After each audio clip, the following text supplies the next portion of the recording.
Este é o Sol. Desde o ano 10.000 a.C., a história abunda em pinturas e escritos que refletem o respeito e a adoração dos povos por este astro. E é simples entender o porquê, com seu aparecimento todas as manhãs, trazendo visão, calor e segurança, salvando-os do frio e da escuridão da noite repleta de predadores. Sem ele, todas as culturas perceberam que não haveriam colheitas nem vida no planeta. Estas realidades fizeram do Sol o astro mais adorado de todos. Todavia, muitos estavam atentos também às estrelas. As estrelas formavam padrões que lhes permitiam reconhecer e antecipar eventos que ocorrem de tempos em tempos, tais como eclipses e luas cheias. Eles catalogaram grupos celestiais daquilo que conhecemos hoje como constelações. Esta é a Cruz do Zodíaco, uma das mais antigas imagens na história da humanidade. Ela representa o trajeto do Sol através das 12 maiores constelações no decorrer de um ano. Ela também representa os 12 meses do ano, as 4 estações, solstícios e equinócios. O termo zodíaco está relacionado com o fato das constelações serem antropomorfismos ou personificações, como pessoas ou animais. Por outras palavras, as primeiras civilizações não só seguiam o Sol e as estrelas, como também as personificavam através de mitos que envolviam seus movimentos e relações. O Sol, com seu poder de dar vida e de salvar, também foram personificados como se representasse um Criador ou um Deus. Deus Sol, a luz do mundo, o Salvador da humanidade. Igualmente, as 12 constelações representaram lugares de viagem para o Deus Sol e foram nomeados por elementos da natureza que aconteciam nesses períodos de tempo. Por exemplo, Aquários, o portador da água que traz as chuvas da primavera. Este é Horus. Ele é o Deus Sol do Egito de 3.000 a.C. Ele é o Sol antropomorfizado e a sua vida é uma série de mitos alegóricos que envolvem o movimento do Sol no céu. Dos antigos hieróglifos egípcios conheceu-se muito sobre esse Messias solar. Por exemplo, Horus, sendo o Sol, tinha como inimigo o Deus Sete, que era a personificação das trevas ou da noite. E metaforicamente falando, todas as manhãs Horus ganhava a batalha contra Sete. E no fim da tarde, Sete conquistava Horus e o enviava para o mundo das trevas. Será importante frisar que trevas versus luz ou bem versus mal tem sido uma dualidade mitológica onipresente que ainda hoje é usada em muitos níveis. No geral, a história de Horus é a seguinte. Horus nasceu em 25 de dezembro da Virgem Isis Mary. O seu nascimento foi acompanhado por uma estrela no oeste, que por sua vez foi seguida por 3 reis em busca do Salvador recém-nascido. Aos 12 anos era uma criança prodígio nos ensinamentos, e aos 30 anos ele foi batizado por uma figura conhecida por Anup, e assim começou o seu ministério. Horus teve 12 discípulos e viajou com eles, fazendo milagres tais como curar os enfermos e andar sobre as águas. Horus também era conhecido por vários nomes como a Verdade, a Luz, o Filho Adorado de Deus, o Bom Pastor, Cordeiro de Deus, entre muitos outros. Depois de ter sido traído por Tifão, Horus foi crucificado, enterrado por 3 dias e então ressuscitou. Estes atributos de Horus, originais ou não, parecem influenciar várias culturas mundiais e muitos outros deuses encontrados com a mesma estrutura mitológica. Atis da Firígia nasceu da Virgem Nana em 25 de dezembro. Crucificado, foi posto na tumba e 3 dias depois ressuscitou. Krishna, da Índia, nasceu da Virgem Davaki com uma estrela no ocidente assinalando sua chegada, fez milagres juntamente com seus discípulos e após sua morte ressuscita. Dionísio da Grécia nasceu de uma virgem em 25 de dezembro. Foi um professor peregrino que praticou milagres como transformar água em vinho e é referenciado como Rei dos Reis, Filho unigênito de Deus, o início e o fim, entre muitas outras coisas, e após sua morte ressuscitou. Mitra da Pérsia nasceu de uma virgem em 25 de dezembro. Ele teve 12 discípulos e fazia milagres. E após sua morte foi enterrado por 3 dias e então ressuscitou. Ele também foi chamado de a Verdade, a Luz, entre outros. Curiosamente, o dia sagrado de adoração a Mitra era um domingo. O que importa salientar é que existiram inúmeros salvadores em diferentes períodos em diversos lugares da Terra que preenchem essas mesmas características. A pergunta que não quer calar: o porquê desses atributos? Por que o nascimento de uma virgem em 25 de dezembro? Por que a morte e a ressurreição após 3 dias? Por que os 12 discípulos ou seguidores? Para descobrirmos, vamos examinar o mais recente dos Messias solares. Jesus Cristo nasceu em 25 de dezembro em Belém. Ao nascer foi anunciado por uma estrela no ocidente que seria seguida por 3 reis magos para encontrar e adorar um novo Salvador. Tornou-se pregador aos 12 anos. Aos 30 anos foi batizado por João Batista e então iniciou seu ministério.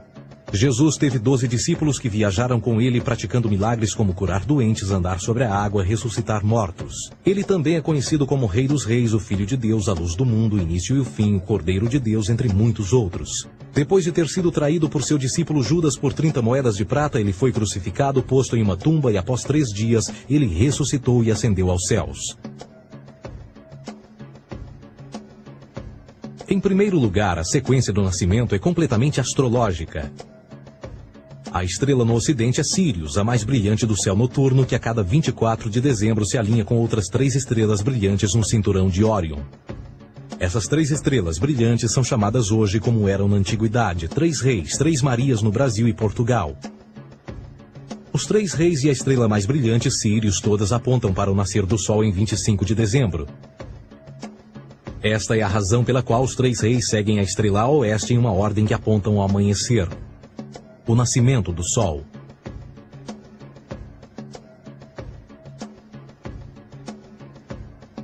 A Virgem Maria é a constelação de Virgo, também conhecida como Virgo, a Virgem. Virgo em latim significa virgem. Virgo também é conhecida como a casa do pão. E a representação de Virgo é uma virgem segurando um feixe de espigas de trigo. Esta casa do pão e o seu símbolo das espigas de trigo representa agosto e setembro, a época das colheitas. Por sua vez, Belém é a tradução ao pé da letra de a casa do pão. Belém também é a referência à constelação de Virgem, um lugar no céu, não na terra. Existe outro fenômeno muito interessante que ocorre em 25 de dezembro, é o solstício de inverno. Do solstício de verão ao solstício de inverno, os dias se tornam mais curtos e frios. Da perspectiva de quem está no hemisfério norte, o Sol parece se mover para o sul, ficar menor e mais fraco. O encurtamento dos dias e o fim das colheitas conforme se aproxima o solstício de inverno, simbolizando o processo de morte. Era a morte do Sol. Pelo 22º dia de dezembro, o falecimento estava completamente realizado e faz com que atinja seu ponto mais baixo no céu. Aqui algo curioso acontece. O Sol para de se mover por 3 dias. Durante estes 3 dias, o Sol fica pelas redondezas da constelação do Cruzeiro do Sul, ou Alfa Crucis. Depois desse período, em 25 de dezembro, o Sol se move 1 grau, dessa vez para o norte, trazendo perspectiva de dias maiores, mais calor e a primavera. E assim se diz: o Sol morreu na cruz, ficou morto por 3 dias, apenas para ressuscitar ou nascer mais uma vez. Esta é a razão pela qual Jesus e muitos outros deuses solares compartilham da ideia de crucificação, morte por 3 dias e o conceito da ressurreição. É o período de transição do Sol antes de mudar para a direção contrária no hemisfério norte, trazendo a primavera e assim a salvação. Todavia, eles não celebram a ressurreição do Sol até o equinócio da primavera, ou Páscoa. Isto é porque no equinócio da primavera o Sol domina oficialmente o mal, as trevas, assim como o período diurno se torna maior que o noturno. E o revitalizar da vida na primavera emerge. Agora, provavelmente, a analogia mais óbvia de todas neste simbolismo astrológico são os 12 discípulos de Jesus. Eles são simplesmente as 12 constelações do zodíaco com que Jesus, sendo o Sol, viaja. De fato, o número 12 está sempre presente ao longo da Bíblia.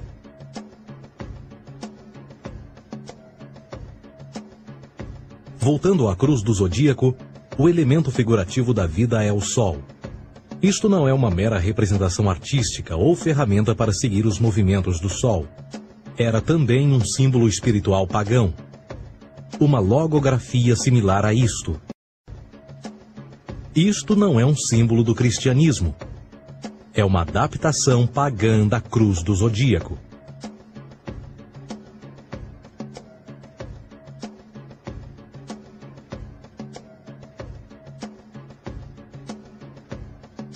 Esta é a razão pela qual Jesus, nas primeiras representações, era sempre mostrado com a sua cabeça na cruz. Jesus é o Sol, Filho de Deus, a luz do mundo. O Salvador a erguer-se, que renascerá, assim como o sol faz todas as manhãs. A glória de Deus que defende contra a força das trevas. Assim como renasce a cada manhã, e que pode ser visto através das nuvens, lá em cima nos céus, com a sua coroa de espinhos ou os raios de sol.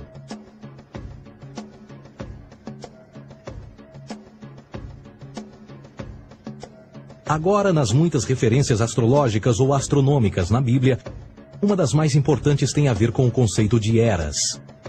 Através das Escrituras há inúmeras referências a essa era. Para compreender isto, precisamos primeiro estar familiarizados com o fenômeno da precessão dos equinócios. Os antigos egípcios, assim como outras culturas antes deles, reconheceram que aproximadamente de 2150 em 2150 anos, o nascer do Sol durante o equinócio de primavera ocorria num diferente signo do zodíaco. Isto tem a ver com a lenta oscilação angular que a Terra tem quando roda sobre o seu eixo. É chamado de precessão porque as constelações vão para trás, em vez de permanecerem no seu ciclo anual normal. O tempo que demora cada precessão através dos 12 signos é de 25.765 anos. Este ciclo completo é chamado também de Grande Ano, e algumas civilizações ancestrais sabiam disso. Referiam-se a cada ciclo 2150 anos como Era. De 4.300 a.C. a 2150 a.C. foi a Era de Touro. De 2150 a.C. a 1 d.C. foi a Era de Áries. E de 1 d.C. a 2150 d.C. é a Era de Peixes, a era que permanecemos nos dias de hoje. E por volta de 2150 entraremos na nova era, a Era de Aquários. Agora, a Bíblia refere-se por alto ao movimento simbólico durante 3 eras, quando se vislumbra já é uma quarta. No Velho Testamento, quando Moisés desce o Monte Sinai com os 10 mandamentos, ele está perturbado ao ver sua gente adorar um bezerro dourado. De fato, ele até partiu as pedras dos 10 mandamentos e disse a todos para se matarem uns aos outros para purgarem o mal. A maior parte dos estudiosos da Bíblia atribuem esta ira de Moisés ao fato de os israelitas estarem adorando a um falso ídolo, ou algo semelhante. A realidade é que o bezerro dourado é o Taurus, touro. E Moisés representa a nova era de Áries. Esta é a razão pela qual os judeus ainda hoje assopram com o chifre do carneiro. Moisés representa a nova era de Áries. E perante esta, todos têm de largar a velha. Outras divindades, tais como Mitra, marcam essa transição também. Um deus pré-cristão que mata o touro, na mesma linha simbólica.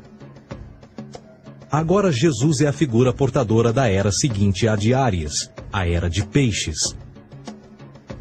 O simbolismo de peixes é abundante no Novo Testamento, assim como Jesus alimenta 5.000 pessoas com pão e 2 peixes. No início do seu ministério, enquanto caminhava ao longo da Galileia, conhece 2 pescadores que o seguem. Agora reflita se voltar a ver um adesivo em formato de peixe escrito Jesus na traseira dos carros. Poucos sabem o que aquilo no fundo representa. É um simbolismo astrológico pagão para o reinado do Sol durante a Era de Peixes. Jesus assumiu também que a data do seu nascimento é também a data do início desta era. Em Lucas 22:10, quando Jesus é questionado se a próxima passagem será depois de ele ir embora, Jesus responde: Eis que quando entrardes na cidade, encontrareis um homem levando um cântaro de água. Segui-o até a casa em que ele entrar. Esta escritura é de longe a mais reveladora de todas as referências astrológicas. O homem que leva um cântaro de água é Aquários, o portador de água, que é sempre representado com um homem despejando uma porção de água. Ele representa a era depois de Peixes, e quando o Sol, Filho de Deus, sair da era de Peixes, Jesus, entrará na casa de Aquários, e Aquário é antes de Peixes na precessão dos equinócios. Tudo o que Jesus diz é que depois da era de Peixes chegará a era de Aquário.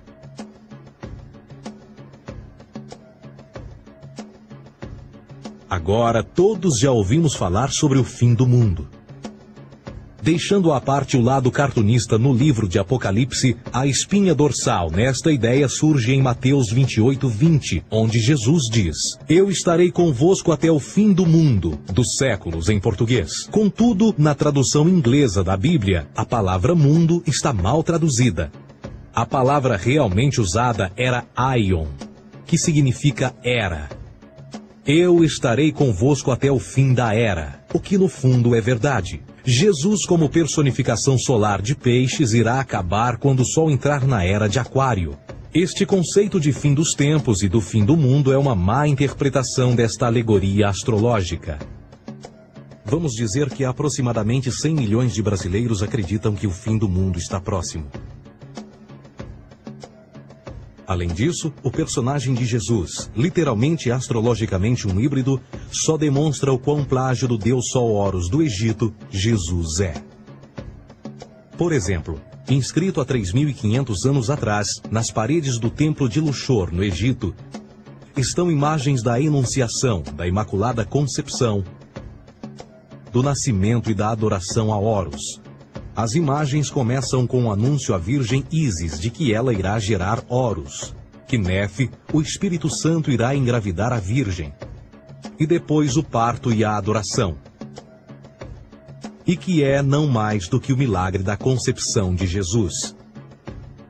Na verdade, as semelhanças entre Horus e Jesus são flagrantes.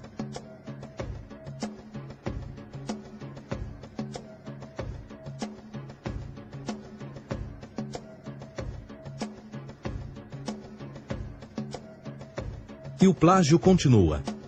A história de Noé e da sua arca é tirada diretamente das tradições. O conceito de dilúvio é presente em todas as antigas civilizações, em mais de 200 diferentes citações em diferentes períodos e tempos. Contudo, não será preciso ir muito além da fonte pré-cristã para encontrar a epopeia de Gilgamesh, escrita em 2600 a.C. Esta história fala sobre grandes inundações ordenadas por Deus, uma arca com animais salvos e até mesmo o libertar e o retornar da pomba entram em concordância com a história bíblica, entre muitas outras semelhanças. E depois há a história plagiada de Moisés, sobre o nascimento de Moisés. Disse que ele foi colocado numa cesta de cana e lançado ao rio para evitar um infanticídio. Ele foi mais tarde salvo pela filha de um rei e criado por ela como um príncipe. Esta história do bebê numa cesta foi retirada do mito de Sargão de Acade por volta de 2250 a.C. Depois de nascer, Sargão foi posto numa cesta de rede para evitar um infanticídio e lançado ao rio. Foi depois salvo e criado por Aqui, uma esposa da realeza Acádia. Além disso, Moisés é conhecido como legislador, portador dos 10 mandamentos e da lei mosaica. Contudo, a ideia de a lei ser passada de um deus para um profeta numa montanha é também antiga. Moisés é somente um legislador numa longa linha de legisladores na história mitológica. Na Índia, Manou foi o grande legislador. Na ilha de Creta, Minos ascendeu ao monte Ida, onde Zeus lhe deu as leis sagradas. Enquanto que no Egito, Moisés tinha nas suas pedras tudo o que Deus lhe disse. E no que diz respeito a estes 10 mandamentos, foram retiradas a papel químico do feitiço 125 do Livro dos Mortos do Antigo Egito. O que é que o Livro dos Mortos dizia? Eu nunca roubei, tornou-se tu nunca roubarás. Eu nunca matei, tornou-se nunca matarás. Eu nunca menti, tornou-se nunca levantarás falsos testemunhos. E por aí adiante. A religião egípcia é, no fundo, a base fundamental para a teologia judaico-cristã. Batismo, vida após a morte, julgamento final, imaculada concepção, ressurreição, crucificação, a arca da aliança, circuncisão, salvadores, comunhão sagrada, dilúvio, Páscoa, Natal, a passagem e muitas outras coisas e atributos são ideias egípcias, nascidas muito antes do cristianismo ou judaísmo. Justin Martyr, um dos primeiros historiadores e defensores cristãos, escreveu: quando nós, cristãos, dizemos que Jesus Cristo, nosso Mestre, foi produzido sem união sexual, morreu e ressuscitou e ascendeu aos céus, nós não propomos nada de muito diferente do que aqueles que propõem e acreditam tal como nós, nos filhos de Júpiter. Numa escrita diferente, Justin Martyr diz: Ele nasceu de uma virgem. Aceite isto em comum com o que você acredita dos Perseus. É óbvio que Justin e outros cristãos cedo souberam como o cristianismo era semelhante a outras religiões pagãs. Contudo, Justin tinha uma solução. Para além de tudo o que sabemos, o diabo era em quem mandava. O diabo teve a ambição de chegar primeiro que o Cristo e criou essas características para o mundo pagão. Fundamentalist Christianity, fascinating. These people actually believe the world is 12,000 years old. Swear to God. I actually asked one of these guys, okay, dinosaur fossils. He says, dinosaur fossils? God put those here to test our faith.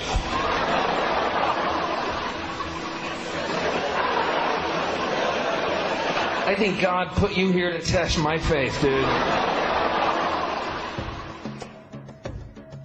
A Bíblia não é nada mais do que um híbrido literário astroteológico, tal como todos os mitos religiosos que os antecederam. De fato, o aspecto da transferência de atributos e umas personagens para as outras é facilmente reconhecida no próprio livro em si. No Antigo Testamento há a história de José. José era um protótipo de Jesus. José nasceu de um milagre, Jesus nasceu de um milagre. José tinha 12 irmãos, Jesus tinha 12 discípulos. José foi vendido por 20 pratas, Jesus foi vendido por 30 pratas. Irmão Judá sugere a venda de José. O discípulo Judas sugere a venda de Jesus. José começa os seus trabalhos aos 30, Jesus começa aos 30 também. Os paralelismos continuam. Além disso, haverá algum registro não bíblico da existência de mais alguém chamado Jesus, filho de Maria, que viajou com 12 seguidores e curou pessoas?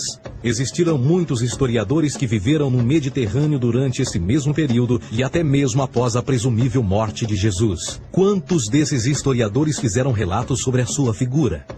Nenhum.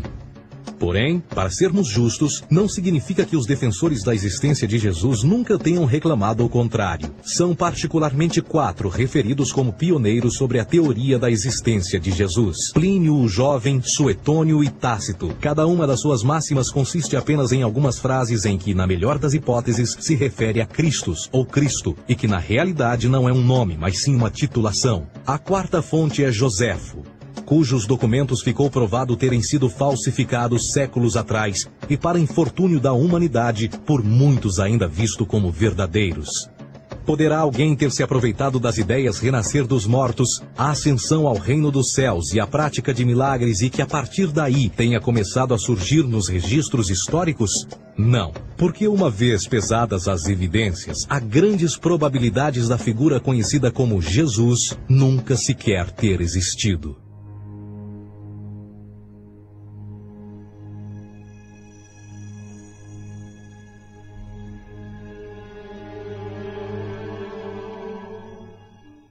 We don't want to be unkind, but we want to be factual. We don't want to cause hurt feelings, but we want to be academically correct in what we understand and know to be true. Christianity just is not based on truth. We find that Christianity was in fact nothing more than a Roman story, developed politically. A realidade consiste em que Jesus foi a divindade solar do setor gnosticista cristão e, tal como outros deuses pagãos, era uma figura mítica. Foi sempre o poder político que procurou monopolizar a figura de Jesus para controle social.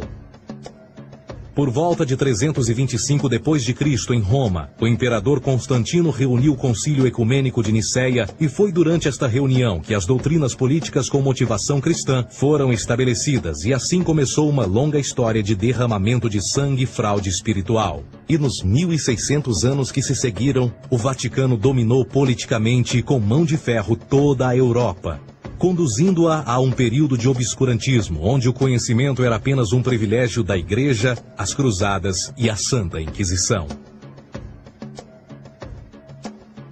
O cristianismo, bem como todas as crenças teístas, são a fraude desta era. Serviu para afastar os seres humanos do seu meio natural e da mesma maneira uns dos outros. Sustenta a submissão cega do ser humano à autoridade. Reduz a responsabilidade humana sob a premissa de que Deus controla tudo e que, por sua vez, os crimes mais terríveis podem ser justificados em nome da perseguição divina. E o mais importante, dá o poder àqueles que sabem a verdade e usam o mito para manipular e controlar sociedades. O mito religioso é o mais poderoso dispositivo já criado e serve como base psicológica para que outros mitos floresçam ou justifiquem.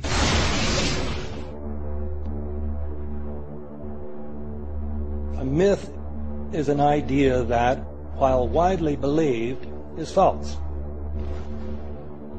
In a deeper sense, in the religious sense, a myth serves as an orienting and mobilizing story for a people. The focus is not on the story's relation to reality, but on its function. A story cannot function unless it is believed to be true in the community or the nation. It is not a matter of debate. If some people have the bad taste to raise the question of the truth of the sacred story, the keepers of the faith do not enter into debate with them. They ignore them or denounce them as blasphemers.